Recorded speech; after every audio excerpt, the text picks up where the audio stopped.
Whilst coins were collected and spinners were spun, whilst gift tags were gifted and prizes were won, whilst handshakes were handed and money was tapped, a character would come who wants Christmas scrapped. He can come to your town if you have donuts aplenty. To be more specific, 120. A premium figure, one most dear, but can one resist the call of festive cheer? Far north of North Portland, just past Mount Mahon, you'll find the brown shack where the Grumple was born. He lived all his days in that brown domicile, just drumming his grump drum and smiling his smile. Till one day his neighbors, each wearing a frown, cried "Monster!" and "Kill it!" and burned the place down. The Grumple was frightened, but quick to forgive. He knew he'd find somewhere a Grumple could live. He travelled by night, always hiding in shadow, and searched all through Georgia and then Colorado, till seeing fair Springfield, where once was a dome, he giggled and jiggled and knew he was home. I'll find a nice house where a Grumple can drum. Why, there's dozens of blue ones to generate income. And so off he set. With a grumpety we grew. I've excellent credit and references too. So Grumple went looking for a house of his own, a place that he loved, that he could call home. For Grumple, determined to search high and search low, he wanted a floor plan with really good flow, and found just the place in the centre of town. Was a home that was pleasant and best of all brown. So the Grumple moved in to the terrace Evergreen, one of the sweetest neighbourhoods he'd ever seen. He bought chairs and tables, though Grumples aren't rich, and strangely are fond of mid-century kitsch. He painted and sanded real manual labours and prayed that he wouldn't get killed by his neighbours.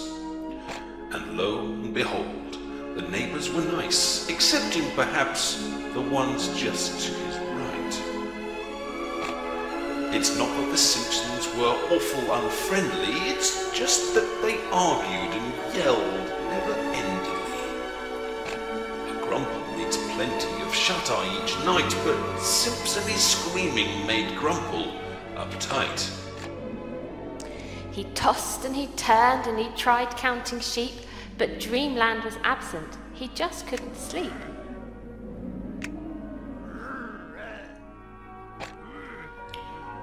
Would Simpson be quiet if Grumple asked nicely? He begged them all oncely, then pled with them twicely. But still on they bellowed, their bellowous roaring, and if they were sleeping, the fat one was snoring. If only the Simpsons had realized their danger, they might have respected this furry green stranger. And Grumple, that fun-loving, peaceable sort, he tried to find some way to be a good sport. To quiet the rage to which he was succumbing, the Grumple tried drumming and drumming and drumming. He biffed and he boffed, he piffed and he puffed, he drummed in the kitchen, the lounge and the loft. He drummed in the garden and out in the street, but he still couldn't find a morsel of sleep.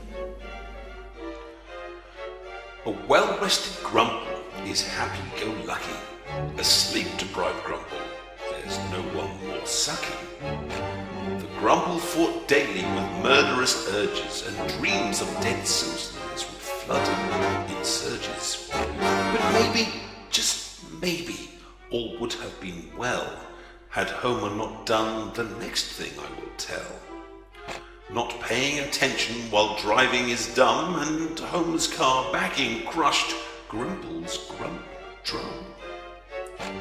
This drum Grumple's father had made for his son ere he died in the Great Grumple War of World One. The drum went crunch, and then Homer yelled crap, and something inside